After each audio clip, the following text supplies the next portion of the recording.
Flower Arts. I'm Tushara. Today I'm going to share with you my recipe for chicken korma. Chicken korma has a very rich gravy consisting of onions or any nuts such as cashews or almonds or even sesame seeds. So let's see what are the ingredients we need for that. 600 grams of chicken. So firstly we'll marinate the chicken. I'll add 1 teaspoon of turmeric powder, 1 teaspoon of chicken masala powder, it is optional, or even you may add garam masala, some salt and black pepper powder. So mix it well so that the chicken pieces are coated with the marinade. You can even add a few drops of lemon juice. If you have the time, you can marinate the chicken for about 1 hour. I'm going to set aside the chicken until we prepare the ingredients for the gravy.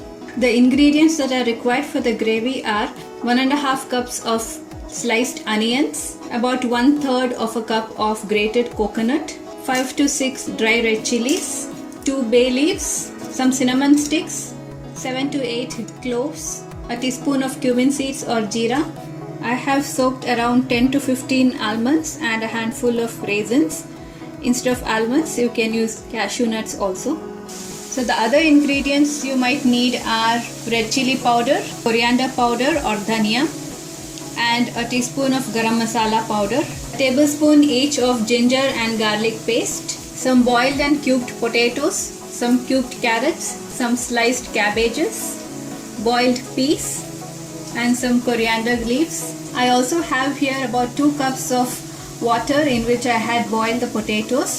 You can use plain water instead, and a 1/4 cup of fresh cream, 3/4 cup of tomato puree. To prepare the gravy, I have heated a pan with around 1 tablespoon of oil.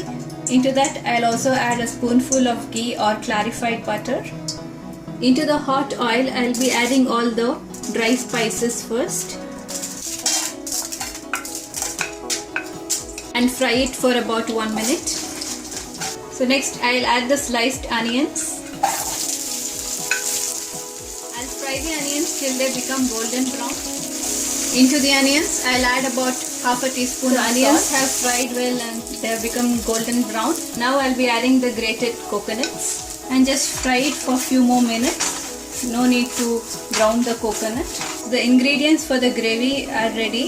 I'll let this cool first and then blend it into a fine paste by adding the soaked almonds and raisins as well. So the next step is to prepare the chicken. For that you need a deep vessel like this. Into the hot pot I'll be adding about 2 tablespoons of oil.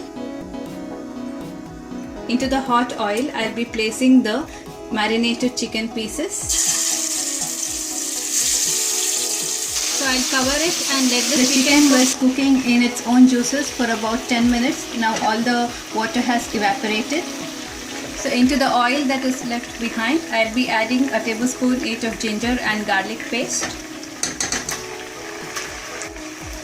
And just fry it in the oil for about 30 seconds till the raw smell of ginger and garlic goes away. So after the raw smell of ginger and garlic has gone away, just mix it well with the chicken pieces. I'll be adding the spice powders. Firstly, 2 tablespoons of coriander powder, 1.5 teaspoons of red chili powder and a teaspoon of garam masala powder. Mix it in well for a few seconds.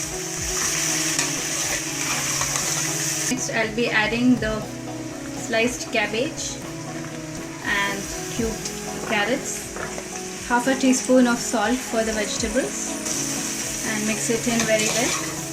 So I'll let the vegetables cook along with the chicken for about 5 minutes. So at this point, if you see that the chicken is drying up, you can add a little bit of water.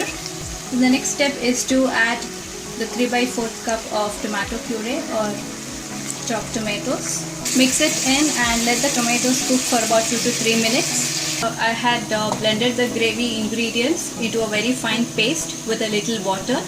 So now I'm going to add this into the chicken. Mix it in and let the chicken cook in the gravy for about 1 to 2 minutes.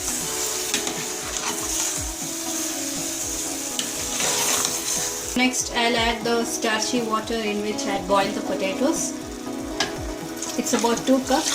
You may add as much water as you need. I'll add 1 more cup of water. Totally I have added 3 cups of liquid. So I let the curry come to a boil. Alright, the chicken curry has come to a boil. Now I have reduced the heat to a minimum. Now I'll add the boiled potatoes and peas into it. So now you may give it a taste test and add more salt if you want. I'll also add the 1/4 cup of cream into the curry. This gives a very rich texture to the gravy. I had let the chicken korma simmer for about 5 minutes under very low heat. Now it's all done. Just look at the thick and rich gravy with all the vegetables. It looks absolutely delightful. This is how I have served the chicken korma. I'll garnish it with some freshly chopped coriander leaves.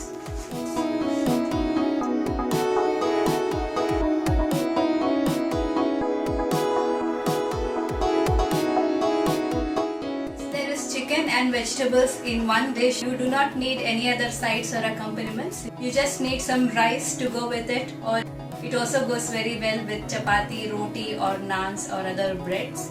Adding vegetables to this chicken korma is optional, but it enhances the flavor of the chicken curry even better. You may also add other vegetables such as cauliflower and bell peppers, etc. If you like my recipe for chicken korma with vegetables, please hit the like button. Subscribe to my channel to keep track of my future videos. Until next time, it's bye from me. Thanks for watching.